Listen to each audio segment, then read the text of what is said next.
and welcome to RCKicks. On today's show, we get to build this. Now, I've had this car for probably about 5 months. Yes, it's been sitting staring at me saying, build me, Gav, build me, for 5 months. And now is that time. Why?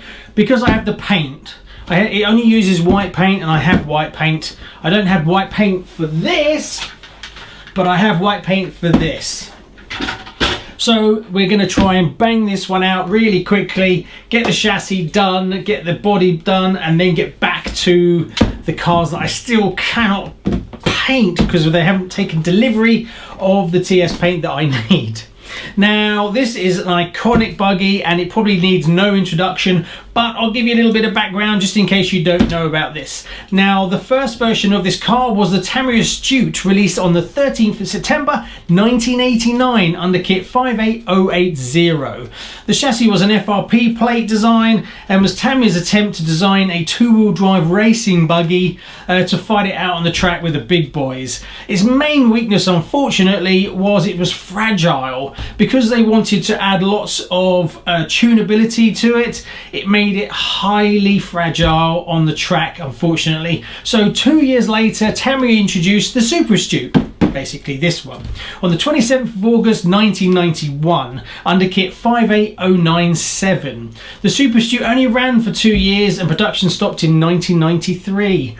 Due to the resurgence in vintage classics, Tamiya re-released the Super Astute on the 12th of the 1st, 2019 as a limited production run under kit, which is this one, 47381. Yeah, and that's what I have. But I do have a vintage Astute waiting desperately and patiently for a restoration project. Sorry, it's a bit dusty. This is a original, obviously in pretty decent condition. It's got all its original electronics in it. It just needs a full rebuild and a bit of love. I do have a vintage brand new body for it, and I also have the correct vintage stickers as well. So this one will be able to be rebuilt up to exactly what it should be.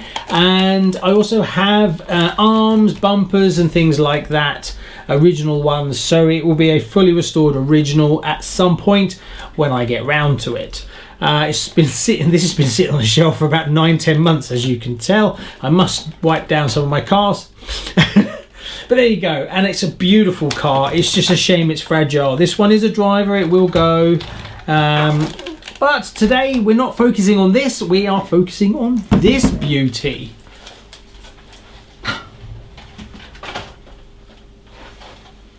So what I'm going to do is I'm going to get all my trays out, lay it all out, and then we can crack on with the build. So let's just get on with it. Oh, that was easy. There's an idea. If I did it again, would it be done? I guess you can only do it once. What about painting the body? No, didn't work. Oh well, better do it the hard way. Page 1. Right. Being that we only have one gearbox, it should make life a little bit easier and a little bit quicker. Right, we start with the front bulkhead, which is front bulkhead, this one here. Right, let's crack on and get it done.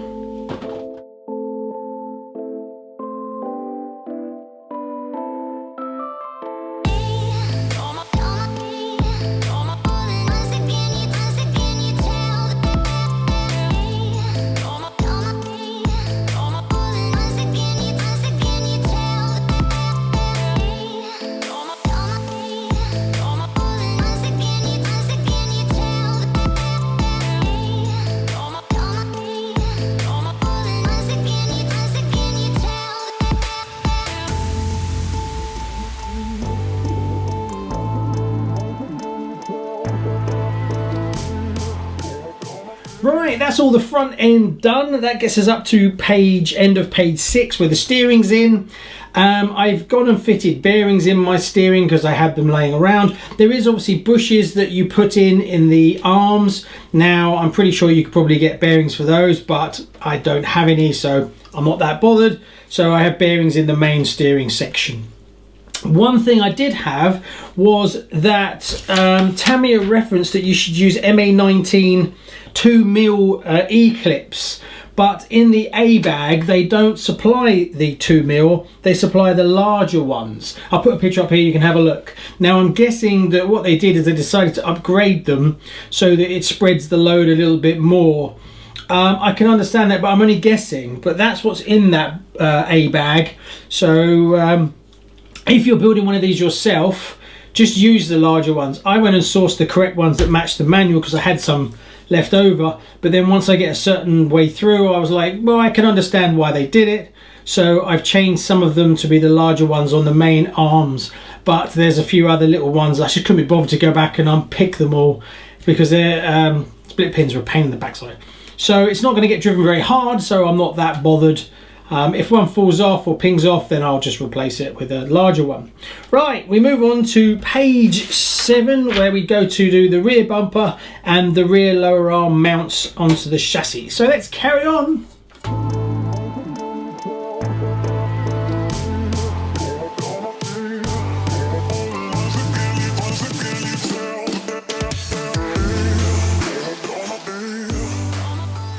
So there you go, that's the back section done. We now move on to page 8, where we actually start the gearbox at last. No problems there whatsoever, can't complain. So next, the gearbox.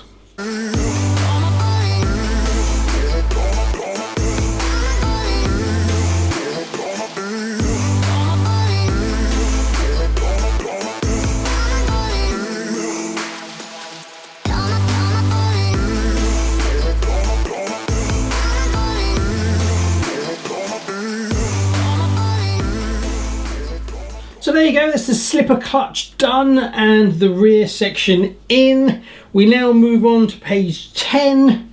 No issues whatsoever there. Nothing that stumped me at all from that point of view. There was one little thing as a little tip for you.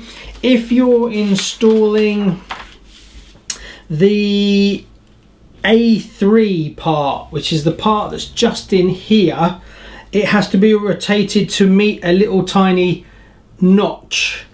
When you press it in, if you haven't completely removed the burr from the tree, it won't go all the way in, and it should run completely flat. So if you find that you push it in and you go, okay, I think that's it, and it's not quite in, it's stuck on the burr, so just remove that. Apart from that, pretty straightforward. So next we move on to page 10. Let's keep going. It's looking good. Looks like a car. Woohoo!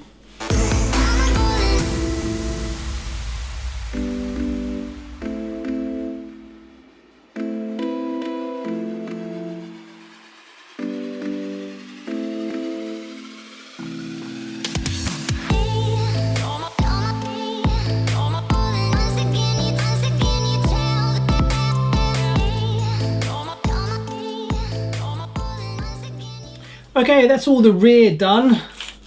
It's all working exactly as it should do. No problems with that. It's all nice and quite light. There's no friction. Now the motor. I actually don't have a motor that would be fitting for this car right now, so I'm going to order one. It's easy to swap the motors out on these, so that's not a problem. I'll order one after I finish building it. I do have a servo. Again, not that fitting. This is more of a sort of 25 kg high power one more than a fast one, whereas in this you want the fastest you can get, but I'll use it anyway because I have it. Same with the, really it should have a brushless setup in it, so brushless and a brushless electronic speed controller, so I'll probably order a package tonight, but I can add them at any point. So the next thing we have to move on to is page 14, which is fitting the servo. But we're getting close. It's looking more like a car all the time. So let's carry on and get it finished. Okay, so turns out you have to have a half height servo for this car, which I don't have, never had one. So I can't even borrow one from another car. So I'll have to order that. So after I finish building this, I've got to order a motor, an electronic speed controller, and a half height servo. So I've got the receiver, but I might as well just wait until I've got everything and put it in afterwards. But we'll carry on anyway. So the next thing I've done off camera is I did the suspension. I've done the standard suspension for now. I have got some high caps that I may put on it, but I'll wait till the electronics come and I'll do a follow-up video where I actually get it up and running. So no problems with those, standard issue, and believe it or not, I didn't get oil all over me. So that was fantastic. So after that, now we just need to put these on that, and then it's the wheels and we're pretty much done. So let's push on to the end now.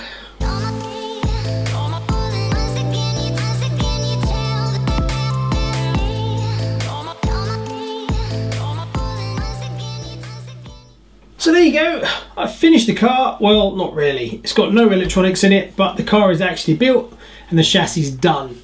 So I will sort out all the electronics that are required. I will place an order for them and they'll turn up whenever they turn up. So tomorrow I'm going to cut all the body out, paint all the body up so it looks like a finished car.